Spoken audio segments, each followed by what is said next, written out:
Welcome to Trench Diaries. Iron Coffins, Part 7. On our march back into the northern region, not a single ship crossed our track. Spring had returned to the North Atlantic, and for the first time since our departure we enjoyed being on the bridge. Bearded, pale-faced machinists stole a few minutes to look at the sun and the sky and to fill their lungs with clean and fresh air. Inside the boat, conditions were quite different. The stench of 51 sweating seamen, diesel oil, rotting food and moldy bread mingled with the worrisome odors that emanated from the galley and the two tiny bathrooms. The overbearing smells and the never-ending rocking made the men in the narrow drum dizzy and numb.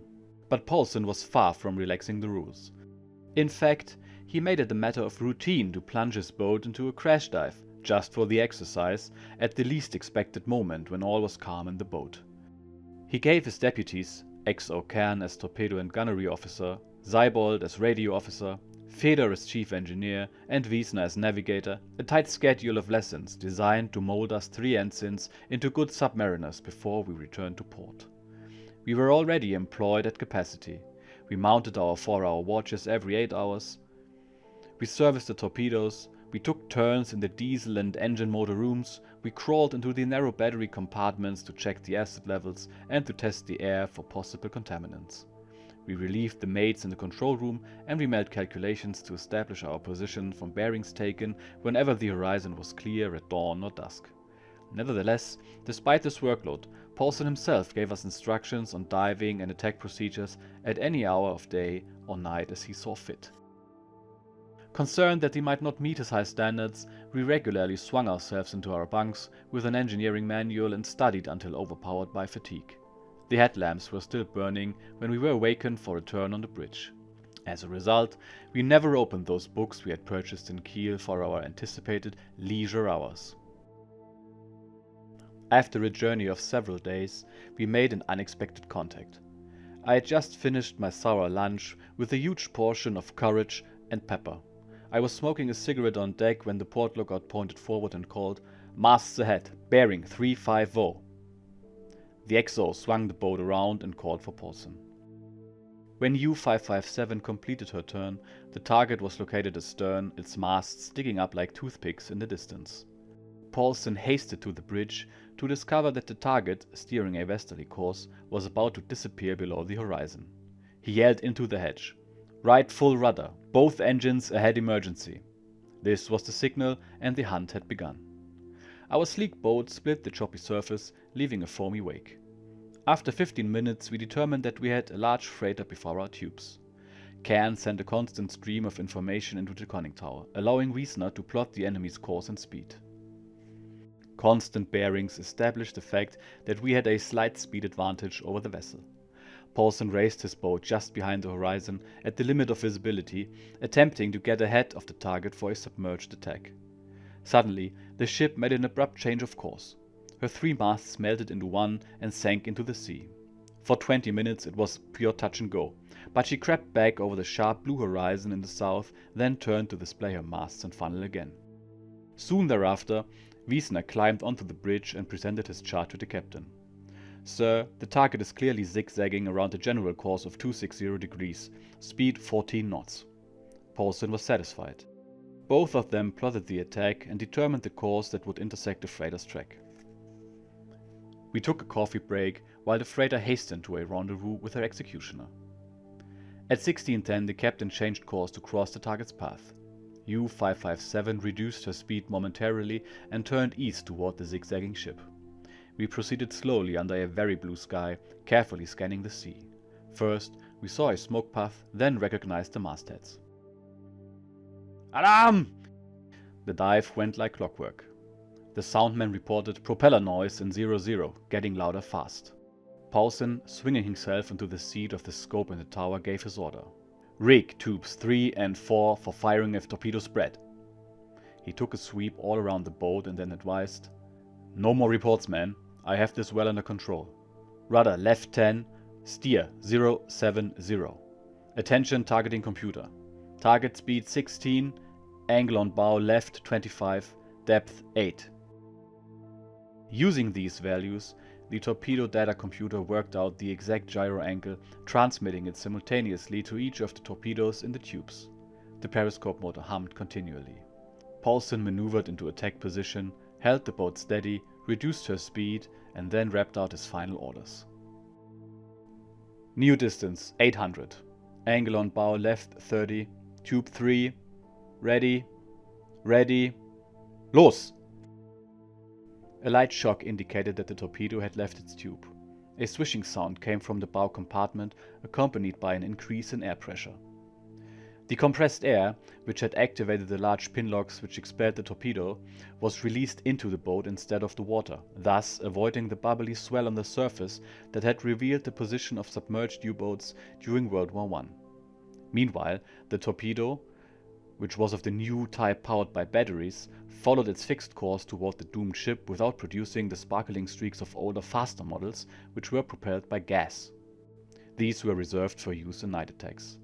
The steel fish and the British ship headed steadily toward their intersection. We counted down the seconds and waited. It was in vain. The fish was a dud. The captain reacted quickly and entered the new targeting data. Just 60 seconds after the first shot, the second followed. We waited again. We counted again. A powerful detonation from the freighter rocked our boat. "She's hit! She's sinking!" shouted Paulson. He leaned back, allowing the XO to take a quick look. The second mate was the next to witness the kill. I followed and was struck with amazement. The vessel was sinking on an even keel. There was no fire on board, and her superstructure was painted brilliantly yellow, her hull fire engine red. A very beautiful ship. She had settled with the deck about 1 meter above water, and she showed no inclination to sink further. The freighter's crew was abandoning ship. Since the sea was calm, disembarking went without panic.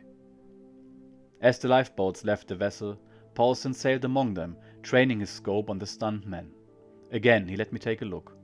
In one of the rafts, the freighter's captain waved his white cap at his dying ship, a moving gesture. Paulson decided that it was necessary to administer a coup de grace. He sailed clear of the lifeboats, pointed our bow towards the stricken ship, and released another torpedo. It took 32 seconds to hit. With a long, hollow explosion, the proud vessel went down to the ocean floor. 30 minutes after sundown we surfaced. In 3 hours we had put 9 miles between our boat and the rafts. To ensure rescue of the survivors, we released a standard SOS signal on the 600-meter international wavelength. Minutes later, Paulson transmitted the following radio message to High Command. "Sunk freighter, 8,000 tons, low on fuel. U-557. Now, I will pause the story again, and yes, I know what you're thinking, but I can assure you this time the engagement really did happen. Although in the English version, Paulson immediately launches 2 torpedoes at the same time, scores 2 hits, while in the original, just as I read it to you, his first shot misses or was a dud, and his second shot scores a hit. I've once again put up the page from U-557's war diary on screen, where Paulson himself had logged the attack. This is extremely interesting because not only does he describe his attack and targeting values, he explains why he engaged a freighter outside of the blockade zone around the British Isles. As you may or may not know, at this time in the war, Germany had established a blockade zone in the North Atlantic around Great Britain with the intention of disrupting the flow of raw materials and other supplies. Within this zone, the so-called prize rules were suspended and any ship could be attacked without warning. I've put the general area on screen, and outside of this area, prize rules were still in effect, which means that ships had to be stopped and inspected before any attempt at sinking them was allowed. Here Paulson argues why in this case he did not stop the ship, but instead immediately engaged. He says, and I quote, "I have attacked and sunk the freighter without warning, even though it was still outside the blockade area, for the following reasons. 1. It was zigzagging. 2. It was armed with either a 75mm or 88mm deck gun and had multiple AA mounts. 3. All the masts were shortened and it also had 2 decoy masts installed, which were offset to starboard to mask its course and angle. 4. No flying flag or signs of neutrality. This was probably the 8,000-ton English freighter Clan Robertson, which we identified via silhouette and recognition manual. Torpedoes were reloaded while submerged." End quote. Again, extremely interesting how Paulson argues here. It was standard practice at the time to assume a status as combatant when a ship zigzagged. Also, deck armaments and disguises or camouflage could easily justify attacks even on vessels whose identity or nationality was unclear. Paulson in this case also misidentified the freighter. It was actually the 7,290-ton Empire Storm, which we talked about earlier during his faux first attack. And the good news is she suffered only 3 casualties from the initial torpedo impact, and the remaining 40 of her crew were rescued a few days later and brought to Newfoundland. So there you go. U-557's first engagement took place on May 29, 1941, which matches historic records, even though the account differs slightly in both books. Okay, on with the story. Oh, and also, if you're wondering about the noise in the background, that's actually my landlord. He's currently in the process of rebuilding his backyard. He's now cutting wood or something, and it feels like he does this every day, all day, so I apologize, but on with the story we go. Our short mission had thus proved quite successful. Boat and crew had emerged from their baptismal fire with flying colors and with torpedoes left over for another attack. After a day's westward sail of almost 200 nautical miles, we removed the 2 torpedoes from our outboard stores and lowered them into the hull. That same afternoon, we received from High Command a new order. It said, "Proceed at once into AK-64. HX convoy expected. Anticipated speed 9 knots. Course east-northeast." At once, Paulson swung U-557 around in the lazy sea. After a day's travel northwards, we reached our assigned area. The view was excellent, and a slight breeze was caressing the sea. But neither our binoculars nor our sounding gear were spotting enemy vessels. The North Atlantic seemed to be dead.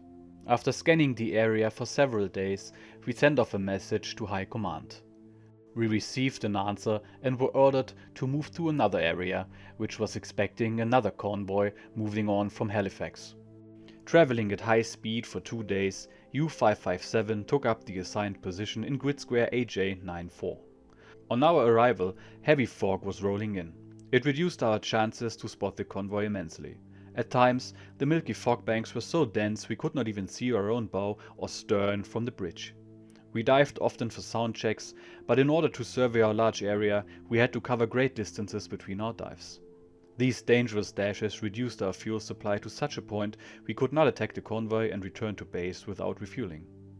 Paulson put through another message to headquarters explaining the urgent need for supply. We waited 6 hours for the answer. They instructed us to proceed to a location approximately 80 miles off the southernmost tip of Greenland and refuel from the German tanker Belchen, which had eluded British raiders since the beginning of the war. We turned our boat around and chased with both engines full ahead toward the rendezvous. The weather grew rapidly colder and we slipped into our blue knitted underwear. 2 days on this course took us into the iceberg region. We changed course often to skirt the small icebergs. Soon, immense bergs appeared and we sailed a respectful distance from these mountains. No one aboard had seen such a spectacle, so the captain permitted the crew to observe the scenery. Between the azure sky and the light green ocean, hundreds of icebergs, splendidly white and of all sizes, floated majestically southbound. The sun reflected a millionfold in the glassy surfaces of these swimming islands. "Smoke clouds on port!" yelled a lookout. He had sighted 3 grey vessels, warships of a large class and of unknown nationality.